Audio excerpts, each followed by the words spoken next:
사도신경으로 우리의 신앙을 고백하며 12월 15일 목요일 새벽 예배를 하나님께 올려드리겠습니다. 전능하사 천지를 만드신 하나님 아버지를 내가 믿사오며 그 외아들 우리 주 예수 그리스도를 믿사오니 이는 성령으로 잉태하사 동정녀 마리아에게 나시고 본디오 빌라도에게 고난을 받으사 십자가에 못 박혀 죽으시고 장사한 지 사흘 만에 죽은 자 가운데서 다시 살아나시며 하늘에 오르사 전능하신 하나님 우편에 앉아 계시다가 저리로서 산 자와 죽은 자를 심판하러 오시리라. 성령을 믿사오며 거룩한 공회와 성도가 서로 교통하는 것과 죄를 사하여 주시는 것과 몸이 다시 사는 것과 영원히 사는 것을 믿사옵나이다. 아멘.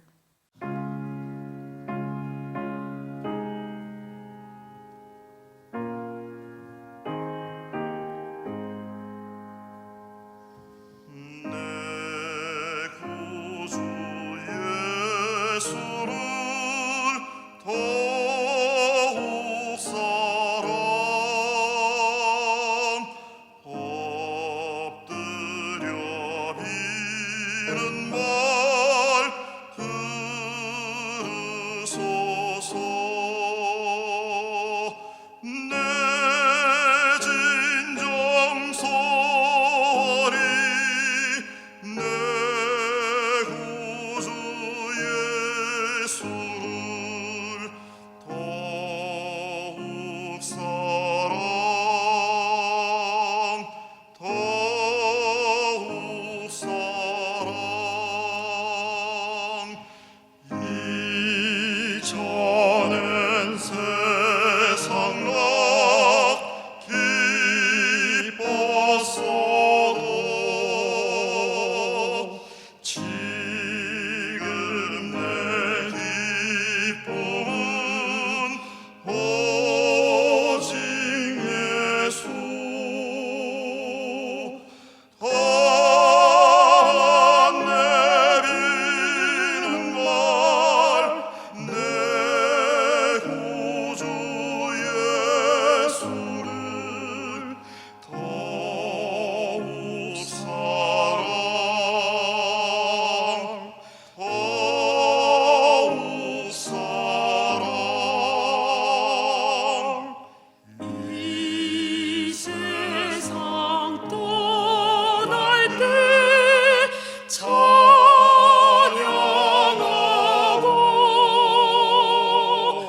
숨질 때 하는 말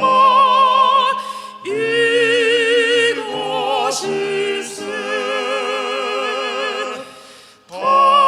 다만 내리는 말 내 구주 예수를 더욱 사랑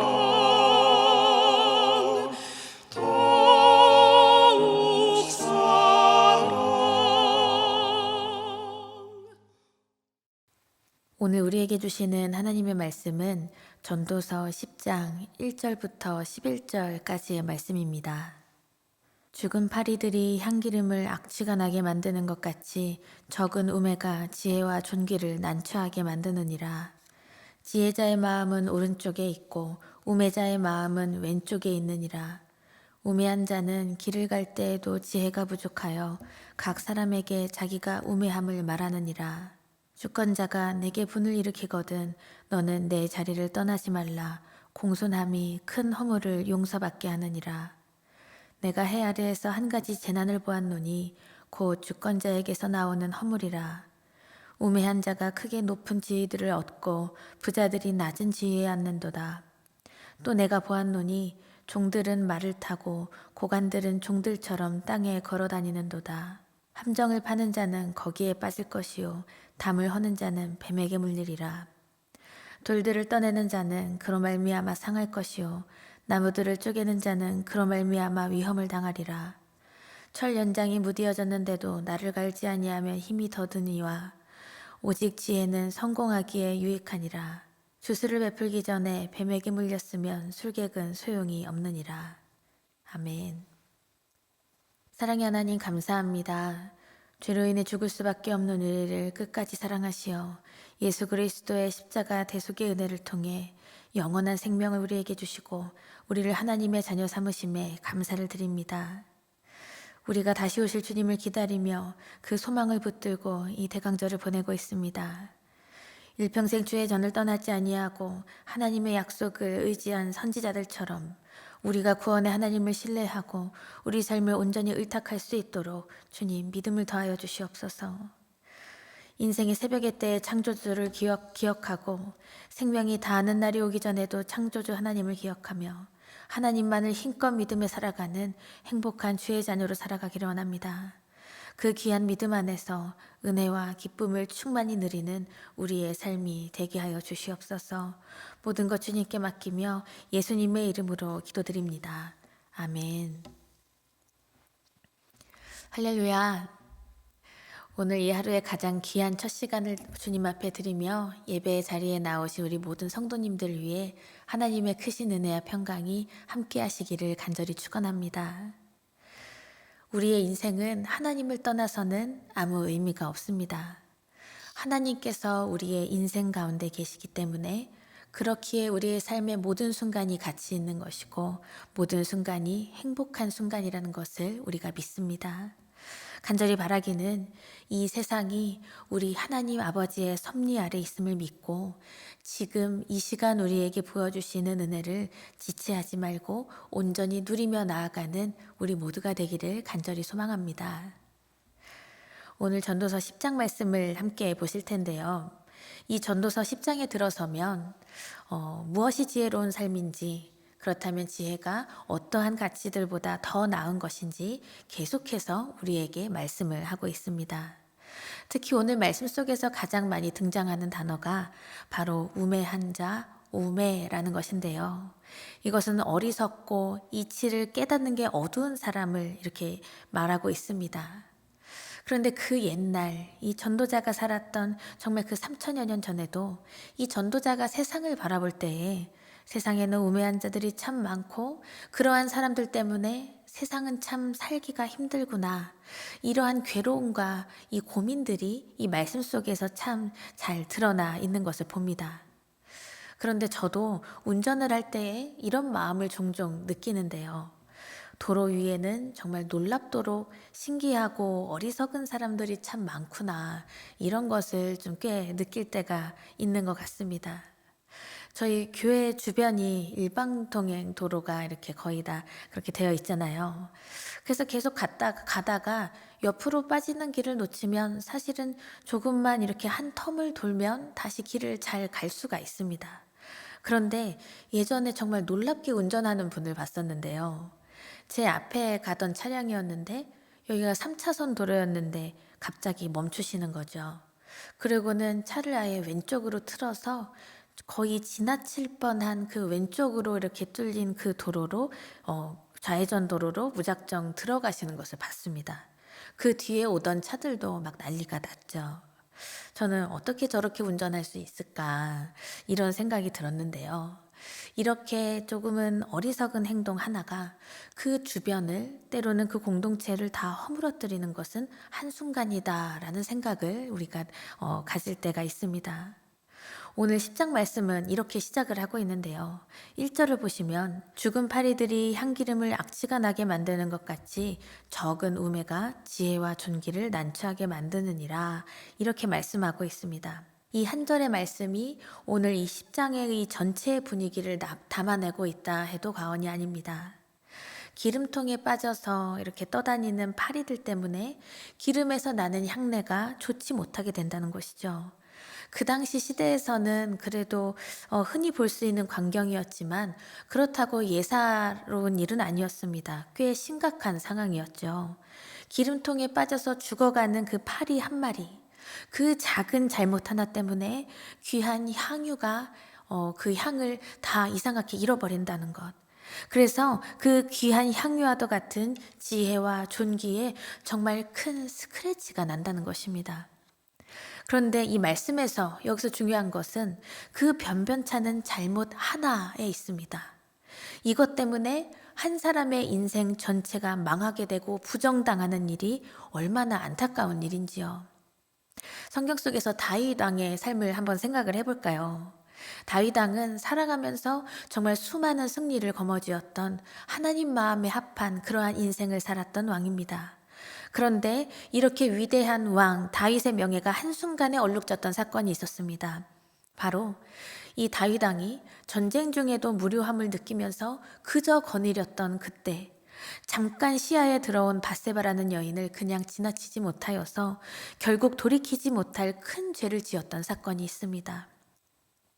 그런데 요즘에도 우리가 살아가는 이 사회를 보면 정치계나 연예계나 다 할 것 없이 지금 우리가 보기에는 완벽한 모습으로 인정받는 사람들 중에 때로는 학교폭력, 때로는 성폭력, 돈 문제, 이러한 과거에 정말 씻을 수 없는 죄가 폭로되어서 한순간에 어려움을 겪는 이들을 우리가 많이 보고 있습니다.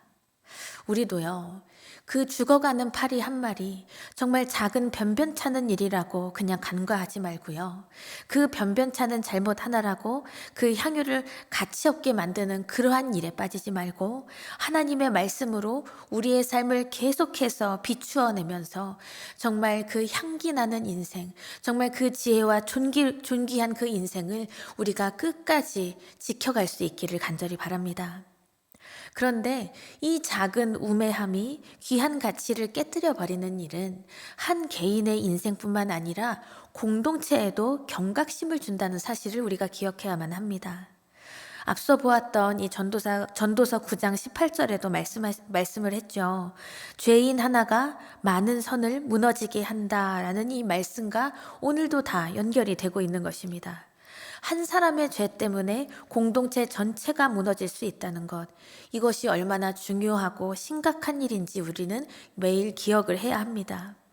여호수아서 말씀을 보면 이 이스라엘 백성들이 여리고성, 그 거대한 여리고성에서는 정말 믿을 수 없는 대승을 경험하고 나서 그 후에 그 작은 아이성에서는 정말 단번에 실패를 경험했습니다. 그 패배의 이유를 계속 거슬러 올라가니까 무엇이 있었나요? 아간이라는 사람이 탐욕의 그 죄를 이기지 못하고 도둑질을 했기 때문이었죠. 그렇다면 이 세상에는 왜 이렇게 어리석은 사람들이 넘쳐나고, 그리고 세상에는 늘 같은 일들, 같은 반복들이 일어나고 있을까요? 그 이유가 오늘 말씀의 2절부터 나오게 되는데, 전도자가 이 세상을 경험하면서 살아가면서 경험한 사람들을 보면 정말 우매하기가 짝이 없다는 것을 볼 수 있습니다. 그들의 모습을 한마디로 정의하면 2절 말씀과 같은데요. 지혜자의 마음은 오른쪽에 있고 우매한 자의 마음은 왼쪽에 있느니라 라고 말씀합니다. 성경에서 오른쪽, 왼쪽 이것을 말할 때 오른쪽은 의로운 것, 그리고 정말 올바른 그런 방향을 의미하고 있습니다. 그리고 왼쪽은 불의하고 그른 쪽, 이것을 의미합니다. 그러니까 지혜자의 마음은 의롭고 바른 쪽에, 그리고 우매자의 마음은 불의하고 그른 쪽에 있다는 것입니다. 마음이 그른 쪽에 있는 사람은 아무리 내가 지혜 있는 척해도 나의 처신을 잘못된 방향으로 계속 인도해서 나갑니다. 그리고 그런 사람일수록 하나님을 인정하지 않고 하나님 없다고 정말 지혜 없는 모습으로 고백을 하는데요. 시편 14편 1절에서 이렇게 고백을 합니다. 어리석은 자는 그의 마음에 이르기를 하나님이 없다 하는도다. 그들은 부패하고 그 행실이 가증하니 선을 행하는 자가 없도다 말씀합니다. 사랑하는 여러분, 그렇다면 여러분의 마음은 어느 쪽에 있으십니까? 하나님의 살아계심을 인정하며 넉넉히 걸어가는 쪽이십니까? 아니면 하나님을 등지고 세상의 모든 악습까지도 기꺼이 받아들이면서 앞만 보고 뛰어가는 쪽이십니까? 빠른 길이 아닌 바른 길을 주님과 제대로 걸어갈 수 있는 우리의 삶이 되기를 간절히 바랍니다. 하나님의 진리의 그 말씀 안에서 하나님을 경외하는 지혜로운 사람은요, 바른 길을 걸어가기 위해서 준비가 되어 있는 사람입니다. 하나님의 마음이 과연 어디에 있을지, 하나님의 뜻이 어디에 있을지, 우리 하나님을 향하여 끊임없이 믿음으로 걸어가는 것이 지혜로운 자녀의 길입니다. 사랑하는 여러분, 간절히 바라기는요, 하나님 앞에서 옳은 일을 향해서 우리의 마음이 늘 저절로 기울어질 수 있기를 간절히 원합니다. 하나님을 향해 우리의 마음이 기울 수 있기를 원합니다. 그래서 사랑과 긍휼함을 옷 입혀주시는 하나님의 그 은혜 안에서 정의롭고 진실하고 거짓이 없으신 하나님의 그 공의로우심 안에서 세상의 빛과 소금의 역할을 감당할 수 있는 우리 모두의 삶이 되기를 간절히 축원합니다. 전도자가 세상을 보면 이 3절 말씀처럼 어리석은 사람일수록 그 생각 없이 어리석은 것을 마구 드러내고 작은 일에도 성실하지도 못하고 삶의 작은 그 한 조각을 귀하게 여기지도 못하는 그러한 삶을 살아갑니다. 그런데요, 이러한 어리석은 사람이 지도자의 자리를 차지하면 그로 인해서 그 나라와 공동체가 겪게 되는 고통은 매우 큽니다. 오늘 말씀에서는 재앙, 재난이라고 그렇게 표현을 하고 있어요. 전도자는 어리석은 이 지도자의 허물에 대해서 말을 하고 있는데 그들의 모습을 보면 그들은 소통도 안 하고 자기 자리를 지키는 것에만 급급해하고 있습니다. 그래서 지혜롭고 존귀한 사람을 낮은 자리에 앉히는 일도 빈번하고요.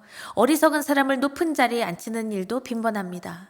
그리고 이웃을 괴롭히는 일에만 힘을 쓰고 때로는 일에만 치중하다가 자기 자신을 상하게 하는 일도 있고 연장이 다 무디어졌는데 나를 갈지도 않고 시간만 들여서 쓰기만 하고 뱀을 부릴 줄도 모르면서 술술을 부리려고 하는 그러한 인생입니다. 그러니까 사람을 제대로 판단하는 그러한 식견도 없죠. 이러한 모습은 다 아집과 욕심 때문에 이런 일이 벌어지는 것이 아닐까요? 그래서 어리석은 지도자가 다스리는 곳에 질서와 원칙이 다 깨져버리고 그 공동체가 다 회파가 되는 것입니다. 정말 허무한 현실 아닙니까? 그렇다면 여러분, 그러면 내가 속한 공동체는 어떤 모습이라고 여겨지십니까? 리더나 지도자, 상사가 정말 말도 안 되는 모순 덩어리처럼 굴고 있어서 속상한 경험도 때로는 있으시죠? 때로는 자기 지위만 지키려고 윗사람한테만 잘 보이고 우리 동료들과 그리고 함께하는 이들은 섬기지도 않는 그런 모습에 분노하는 일도 분명히 있으실 것입니다. 그렇다면 내가 리더로 있다면 내가 리더로 있는 내 삶의 자리와 그 일터는 또한 어떤 것 같으십니까? 그리고 나의 가정은 또한 어떤 것 같으십니까? 소통도 없이 내 자리를 지키기에만 급급해서 교만하게 아집을 부릴 때가 분명히 있을 것입니다. 때로는 내 뜻대로만 하려고 맞지도 않는 옷들을 동료들에게 다 입혀놓고 결국에는 오히려 그 일을 다 어그러뜨리는 일도 우리가 그러한 잘못된 일도 만날 때가 있죠. 그리고 가장으로서의 지혜가 없어서 가정이 위태한 그러한 어려움을 겪을 때도 분명히 있을 것입니다. 그렇다면 이럴 때에 지혜로운 하나님의 자녀는 어떻게 살아가겠습니까? 열만 내고 화만 내고 분노만 하고 말로만 외치는 삶이 아닙니다. 4절 말씀을 보시면 주권자가 내게 분을 일으키거든 너는 내 자리를 떠나지 말라 공손함이 큰 허물을 용서받게 하느니라 라고 말씀합니다. 나의 뜻만을 관철시키려고 하는 것이 지혜는 아닙니다. 그리고 용기가 있게 아니요 라고 말할 때가 있지만 그것만이 늘 지혜로운 길이 될 수는 없다는 이것을 우리가 생각해야 합니다. 우리가 먼저 작은 말 한마디에도 구원의 은혜를 흘려보낼 수 있고 하나님의 말씀으로 나의 마음과 뜻과 생각과 나의 입술을 다스릴 줄 아는 것이 지혜로운 인생입니다. 우리가 어리석은 자들과 똑같이 어리석은 사람 되지 않도록 나의 고집과 아집을 먼저 하나님 앞에 다 내려놓고 버리십시오. 때로는 이 세상이 참 모순 덩어리 같구나 이렇게 여겨질지라도 그럼에도 우리가 낙심하지 말아야 할 것은 우리가 궁극적으로 믿을 것은 단 한 가지입니다. 내 삶의 근본적인 나의 궁극적인 주인은 하나님 아버지라는 사실입니다. 이것을 믿으십니까? 이것을 믿고 살아가며 승리하시기를 바랍니다. 그래서 하나님의 지혜를 더욱더 뜨겁게 구하면서 이 어리석은 세상 중에, 혼란한 세상 중에 온전히 지혜의 열매가 맺히기를 소망하며 나아가십시오.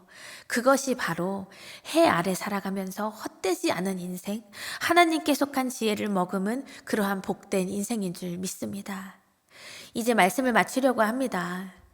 우리가 아까 말씀에서 이렇게 봤던 것처럼 지혜자의 마음은 바른 일 쪽으로 그 마음을 기울고, 어리석은 자의 마음과 그 인생은 그릇된 일로 그런 쪽으로 기운다고 말씀을 했었죠. 우리가 이 말씀을 붙들고 우리의 삶을 계속해서 재단에 나아가기를 원합니다. 눈에 보이는 이익을 두고 우리가 계속 고민하는 그러한 차원이 아니라 우리가 택해야 하고 선택해야 할 것, 하나님이 기뻐하시는 일은 어느 쪽일까? 우리의 인생과 우리의 마음과 뜻이 하나님이 기뻐하시는 쪽으로 자연스럽게 저절로 기울어가고 그쪽을 향하여서 갈 수 있기를 간절히 원합니다. 먼저 고민하고 이것을 선택하는 것, 하나님을 향하여서 하나님께서 붙잡고 계신 그 가치를 우리가 그것에 놓고 선택을 하는 것이 이 땅을 살아가는 지혜로운 자녀가 마땅히 붙잡아야 할 길인 줄 믿습니다. 오늘 하루도 이렇게 결단하시는 건 어떨까요? 지혜로운 자녀로 살아가기로 결단하기 위해서 나의 삶을 하나님을 향하여서 기울 수 있기를 간절히 원합니다.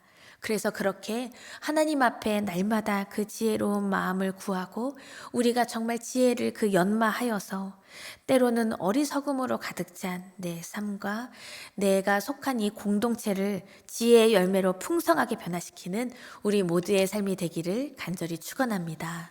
다 함께 주기도문 하시며 오늘의 예배를 마치겠습니다. 하늘에 계신 우리 아버지여, 이름이 거룩히 여김을 받으시오며 나라가 임하시오며 뜻이 하늘에서 이루어진 것 같이 땅에서도 이루어지이다. 오늘 우리에게 일용할 양식을 주시옵고 우리가 우리에게 죄 지은 자를 사하여 준 것 같이 우리 죄를 사하여 주시옵고 우리를 시험에 들게 하지 마시옵고 다만 악에서 구하시옵소서. 나라와 권세와 영광이 아버지께 영원히 있사옵나이다. 아멘.